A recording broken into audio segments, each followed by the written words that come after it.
প্রতিটি মা বোন স্বামীর ভালোবাসা পেতে 5টি আমল করতে হবে। 5টি আমল যদি কোনো মা বোন করে তাহলে ইনশাআল্লাহ স্বামী পাগলের মতো ভালোবাসবে।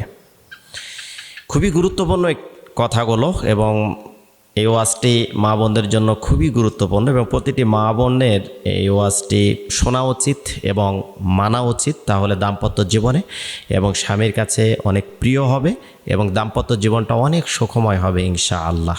আজকে অধিকাংশ পরিবারের দাম্পত্য জীবনটা অসুখী এবং স্বামী স্ত্রীর মধ্যে সম্পর্কের ফাটল এবং স্বামী স্ত্রীর মধ্যে মিল মহব্বত নাই। এই কয়েকটি বিষয় মেনে চললে ইনশাআল্লাহ স্বামী স্ত্রীর ভিতরে মিল মহব্বত তৈরি হবে এবং সংসারটা উজালা হবে, সুন্দর হবে। আশা করি প্রতিটি মা বোনেরা মনোযোগের সাথে কথাগুলো শুনবেন এবং মেনে চলার চেষ্টা করবেন। আমরা সবাই চাই সংসার জীবনটা সুখের হোক, আর এই সুখের জন্য কত কবিরাজির কাছে, কত মানুষের কাছে গেলেন, কত টাকা খরচ করলেন, জীবনে কত কাঁদলেন, জীবনে কত দুঃখ প্রকাশ করলেন, জীবনে কতবার সুসাইড করার জন্য চেষ্টা করলেন। মন বড্ড খারাপ হয়ে যায়, কষ্টে, ডিপ্রেশনে, উৎকণ্ঠায় পড়ে আপনি আপনার মনোবল টোটালি সংসার করার যে একটা মানসিকতা এটা নষ্ট হয়ে যায়। এজন্য এই 5টি বিষয় যদি আপনি মেনে চলেন ইনশাআল্লাহ দাম্পত্য জীবন এবং পারিবারিক জীবনে অনেক অনেক সুখী জীবন পার করতে পারবেন। 1 নম্বরে, স্বামী যখন বাহির থেকে বাসায় আসবে সবচাইতে বেশি গুরুত্ব দিবেন। স্বামী সবসময়ের জন্য যখন বাসায় থাকে তখন যদি একটু আপনার নজরদারি, আপনার খেয়াল, আপনার ভালোবাসা, তাকে সম্মান করা, ইজ্জত করা, তাকে বিভিন্নভাবে হেল্প সহযোগিতা করা, তার পাশে থাকাটা যদি একটু কম হয়ে যায় তাও সেটা ওইভাবে প্রভাব পড়বে না। কিন্তু স্বামী দীর্ঘ সময় লং টাইম অফিস করেছেন এবং বাইরে কৃষিকাজ করুক, ব্যবসা বাণিজ্য করুক, যে পেশায় আপনার স্বামী থাকে আর কি, আল্লাহ যে পেশা নিয়োজিত রেখেছেন, ওই পেশা থেকে যখন ওই বাসায় আসবে অবশ্যই আপনার সর্বোচ্চটা দিয়ে আপনি রান্না করছেন, বাস অফ করে দেন। আপনি কাপড় কাটছেন, আপনি কাপড় পরিষ্কার করছেন, বাস বন্ধ করে দেন। সর্বপ্রথমে আপনার যতই গুরুত্বপূর্ণ আপনি মনে করছেন যে এই কাজ রেখে কেমনে যায়, এই কাজ রেখে স্বামীকে, না, এটার জন্যই কিন্তু আপনার ঝামেলাটা বাড়বে। স্বামী যখন বাসায় আসে দেখুন বাইরে অনেক ঝামেলা, বসের বকা, বসের কাছে বিভিন্ন পেরেশানি, বসের বিভিন্ন ধমক, একটা সংসার পরিচালনার যে একটা দায়িত্ব, সে অফিসে থাকলেও কিন্তু আপনার নিজের স্ত্রীর চিন্তা, ছেলেমেয়ের চিন্তা, এরপরে বসের কাছে যে একটা থ্রেট, সব কিছু মিলেই সে কিন্তু অনেক ডিপ্রেশন, টেনশন পার করে অফিস থেকে অনেক কিছু ঝামেলাকে অতিক্রম করে সে বাসায় আসে। একটা কৃষকও যদি হয়, আপনার স্বামী আপনার কৃষিকাজ করে, সকাল 7টা-8টার দিকে মাঠে যায়, এই রোদ বা বৃষ্টি, ঝড় সব অপেক্ষা করে সে একটু প্রশান্তির জন্যে বাড়িতে আসে।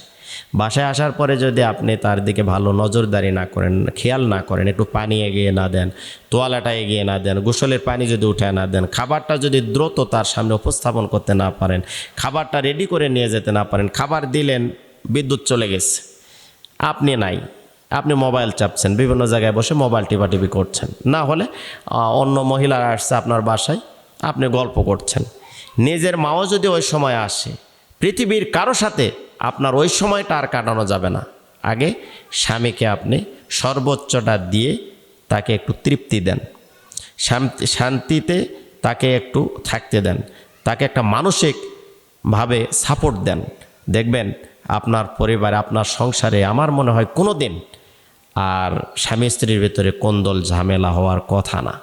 কিন্তু অধিকাংশ নারীরা, অধিকাংশ মা বোনেরা স্বামী বাসায় আসার পরে বলে কি, অমুক জায়গায় খাবার আছে নিয়ে খাও, পানি কোথায়, অমুক জায়গায় আছে ঢেলে খাও, অমুক জায়গায় বিদ্যুৎ চলে গেছে গরম লাগছে, বললো অমুক জায়গায় পাখা আছে নিয়ে হাঁকাও, ফোনটা পাচ্ছে না, বললো অমুক জায়গায় আছে বালিশের নিচে বা অমুক জায়গায়, ওখান থেকে নিয়ে নাও। কেন? আপনি কি করছেন? আপনাকে তো মাঠে গিয়ে কাজ করতে হচ্ছে না, আপনি বাসায় আছেন, তার মানে স্বামীর সেবা করবেন, আর স্বামীর সেবা যত্ন করেই আপনাকে জান্নাতের দিকে এগিয়ে যেতে হবে এবং জান্নাত ক্রয় করতে হবে। এজন্য মা বোনেরা এই একটি বিষয় যদি মেনে চলতে পারেন ভালো মতো, আমার মনে হয় ইনশাআল্লাহ স্বামী স্ত্রীর ভিতরে যে একটা ঝামেলা থাকে এটা অনেকটাই কেটে যাবে। 2 নম্বরে, স্বামীকে কখনো অবহেলার চোখে দেখা যাবে না। অমুকের স্বামী 50,000 টাকার চাকরি করে, আপনি 10,000 চাকরি করেন, বিভিন্ন আপনি তুচ্ছ তাচ্ছিল্য করছেন। বা অনেকেই বিভিন্ন কাজে বিদেশ গেছে, যারা প্রবাসী আছেন, দেখুন স্ত্রী, ছেলে মেয়ে, পরিবার, এলাকা সব কিছু রেখে কিন্তু একটা মানুষ প্রবাসে যায়। প্রবাসে গিয়ে সবার বেতন, সবার স্যালারি একরকম হয় না। আপনি ফোন করে বলছেন একসাথে গেলে, যাবার পরে ওর বেতন 1 লক্ষ আর তোমার বেতন 20,000 টাকা, 30,000 টাকা। এটা কি হয়? এটা কেমন করে সম্ভব হয়? এই যে আপনি এখান থেকে ফোনে, কেউ চায় না যে কম টাকা রোজগার করি। বিদেশে যারাই যায় সর্বোচ্চ চেষ্টা করে যে আমি যাতে খেয়ে না খেয়ে অনেক পরিশ্রম করে টাকা পয়সাগুলো যাতে আমি আমার বাসায় পৌঁছাতে পারি, বাসায় পাঠাতে পারি। এই মানসিকতা নিয়েই প্রতিটা প্রবাসী তারা কিন্তু কাজ করে। কিন্তু জ্ঞানহীন, মূর্খ, অজ্ঞ, বুদ্ধিহীন কিছু বউ আছে যারা ফোন ধরে বলে যে অমুকে তো এত টাকা পাঠাইলো, তুমি কি করতেছ? এই কথাগুলো যখনই বলবেন তখন তার মনটা ভেঙ্গে চুরে তছনছ হয়ে যাবে, দুমড়ে মুচড়ে তার মানসিকতা নষ্ট হয়ে যাবে। এই জন্য কেউ 1.5 লক্ষ পাইলো, আপনার স্বামী 30,000 পাইছে, এইটা একবারের জন্য বলবেন না। আপনি আলহামদুলিল্লাহ শুকরিয়া আদায় করবেন যে ঠিক আছে, তুমি ভালো থাকো, তুমি সুস্থ থাকো, তারপরে আস্তে আস্তে করে, কোনো টেনশনের কারণ নাই। এইভাবে যদি আপনি মানসিক সাপোর্ট দিতে পারেন, ইনশাআল্লাহ স্বামী স্ত্রীর ভিতরে কোনো ঝামেলা হবে না। অমুকে এত টাকা শাড়ি পরছে, আমি কেন পরবো? আমি আরও দামি পরবো না কেন? অমুকে এত টাকার জুতা পরছে, আমারটা নর্মাল কেন? এই যে এই ধরনের অন্য মানুষের সাথে আপনাকে মিল করা, এটাগুলো সংসার অশান্তির একটা বড় কারণ। আপনার স্বামী আর অন্য মানুষ আলাদা, এজন্য আলাদা হবে, হয় ভালো হবে, না হলে একটু নর্মাল হবে, না হয় খুব হাই কোয়ালিটি হবে। সব কিছু মিলেই আপনাকে আপনার জীবনযাপন করতে হবে। যা হবে আলহামদুলিল্লাহ, নর্মাল হলো আলহামদুলিল্লাহ, একটু কম হলো খাওয়া আলহামদুলিল্লাহ, পোশাকপত্র একটু কম দামি হলো আলহামদুলিল্লাহ, শুকরিয়া আদায় করবেন, আল্লাহ সুবহানাহু ওয়া তাআলা নিয়ামতকে বাড়িয়ে দিবেন। তাহলে সবসময়ের জন্য আপনি অল্পতে তুষ্টি থাকবেন, সন্তুষ্ট থাকবেন। স্বামীকে কখনো কোনো সময় হেয় করবেন না, টিটকারি করবেন, উপহাস করবেন না, অমুকের এত এই সেই না। আপনার যা আছে আলহামদুলিল্লাহ, আপনি সুখে থাকবেন, পরিবার আপনার সুখের হবে। 3 নম্বরে, স্বামীর ব্যবসা বা চাকরি নিয়ে ছোট করবেন না কখনো কোনো সময়, যে এত ছোট চাকরি, এত ছোট ব্যবসা, এত ছোট ইনকাম, এ ধরনের কথা যখন আপনি বলবেন তখন স্বামীর মন ভেঙে যাবে, খারাপ লাগবে, ডিপ্রেশনে পড়বে, তখন মানসিকভাবে এত চাপে পড়বে, সে পারবে না, কি করব এটা দিশা খুঁজে পাবে না।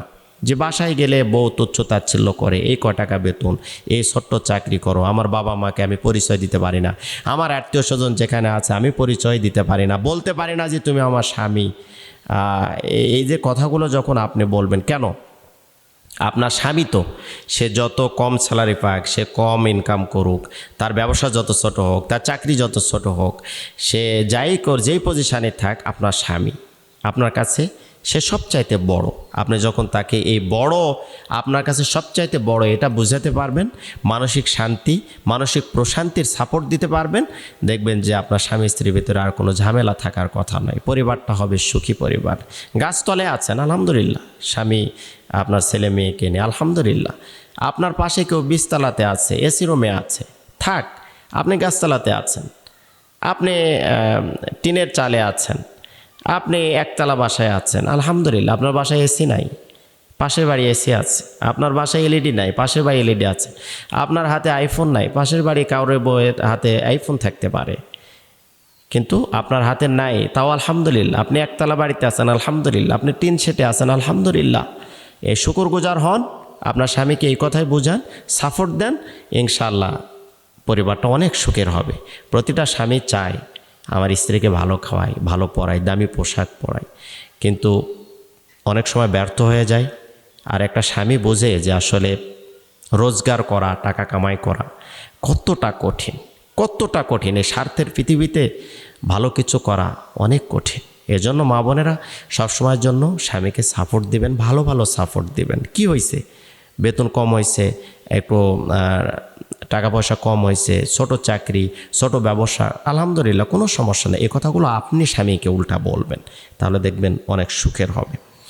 4 নম্বরে, স্বামীর সংসারে বেশি বেশি অভিযোগ করবেন না।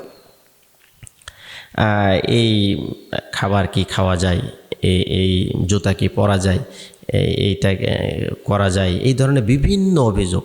স্বামী বাসায় নাই, বাসায় আসছে, সারাদিন ক্লান্ত শরীর, কাজকাম করেছে, অফিস থেকে আসছে বা জার্নি করে কোথাও গিয়েছে, যেখান থেকে আসুক আপনি সাথে বললেন যে তোমার মা খারাপ, তোমার বাবা খারাপ, তোমার মা এই জায়গায় নোংরা করে ফেললো, তোমার বাবা এই জায়গায় শুধু কাশি দেয়, তোমার বাবা এই জায়গায় নোংরা করে, পানি ফেলছে বা বিভিন্ন সমস্যা।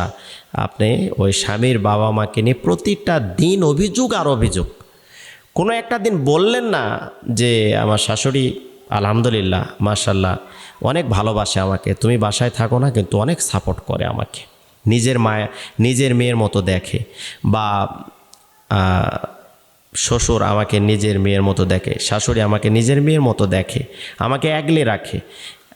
এই ভালো প্রশংসাগুলো আপনি করলেন না। শ্বশুর শাশুড়ি সবার একরকম না, অনেকেরই আছে একটু বেট ঘটে, একটু মেজাজ খারাপ, একটু বদরাগী থাকে। আর মানুষ বয়স হয়ে গেলে একটু রাগী হয়, তাদের মানসিক বিভিন্ন সমস্যা হয়, তারা মেন্টালি প্রবলেম হয়। এজন্য যাই করুক, নিজের মা হাজারো অন্যায় করলো, নিজের মা চড়থাপ্পড় দিল, আপনি মেনে নিলেন। নিজের মা 10 মিনিট পরে খাবার দিল, আপনি মেনে নিলেন। নিজের মা অন্যায় করে অনেক সময় গালি দিল, আপনি মেনে নিলেন। কিন্তু শ্বশুর বাড়ি এসে, স্বামীর বাসায় এসে শ্বশুর শাশুড়ি যদি একটু আপনাকে বোঝানোর ক্ষেত্রে, কোনো কাজ শেখানোর ক্ষেত্রে যদি একটু কথা বলে, তাহলে আপনার স্বামী বাহির থেকে আসার পরে অভিযোগ আর অভিযোগ যে সংসার করা যাবে না, তোমার বাবা, নাহলে আলাদা হয়ে যাও, আলাদা ছাড়া একই বাসায় থাকা যাবে না, তোমার বাবা সবসময় বক বক করে, তোমার মা সবসময় গালিগালাজ করে। এই যে কথাগুলো যখন আপনি অভিযোগে নিয়ে আসবেন, তখন কোনো স্বামী চাইবে না যে বাবা মাকে বাদ দিই, কেউ চাইবে না যে তার বাবা মা ছেড়ে অন্য জায়গায় থাকে। কিন্তু স্ত্রীর জেদ যখন অনেক বেশি হয়ে যায়, স্ত্রীর জেদে বিপদে শহরে গিয়ে ফ্ল্যাট বাসা নিয়ে থাকে বা অন্য কোথাও আলাদা করে বাসা বাড়ি করে, বাবা মা কী খায় না খায় এটা খোঁজখবর নিতে পারে না। এজন্য কখনো কোনো সময় সবসময় চেষ্টা করবেন শ্বশুর শাশুড়ি নাকি একই পরিবারে থাকার এবং সংসার করা, তাহলে স্বামীর সাথে আপনি দেখবেন যে অনেক প্রিয় হয়েছেন এবং সংসারে আপনি অনেক সুখের হবেন। 5 নম্বরে, সংসার পরিচালনা করতে গিয়ে শুধু স্বামীকে দোষারোপ করবেন না যে এই ক্ষতিটা তোমার কারণে হলো, এই কাজটা যদি না করতে তাহলে এই ক্ষতিটা হতো না, তুমি যদি অমুক জায়গায় না যেতে তাহলে আজকে আমাদের এই ক্ষতি হতো না। এই ধরনের বিভিন্ন দোষারোপ আছে। তোমার কারণে ছেলেটা নষ্ট হয়ে গেল, তোমার কারণে মেয়েটা নষ্ট হয়ে গেল, তোমার কারণে আজকে সংসারের অভাব, তোমার কারণে আজকে সংসারে অশান্তি, তোমার কারণে আমার জীবনে কোনো সুখ শান্তি নাই। এই যে বিভিন্ন ধরনের যে অভিযোগ, একটার পর একটা অভিযোগ আপনি করতে থাকেন, এটা বাদ দিতে হবে, চেঞ্জ করতে হবে। যদি না করে থাকেন, এই কথাগুলো শোনার পরে যদি আপনি নিজেকে পরিবর্তন না করতে পারেন, তাহলে আপনার দুঃখ, কষ্ট, উৎকণ্ঠা, পেরেশানি কাটবে না এবং আপনার সংসারের যে অশান্তি এটাও দূর হবে না। এই ছোটোখাটো বিষয়গুলো, এই বিষয়গুলোই সংসারের সুখের কারণ।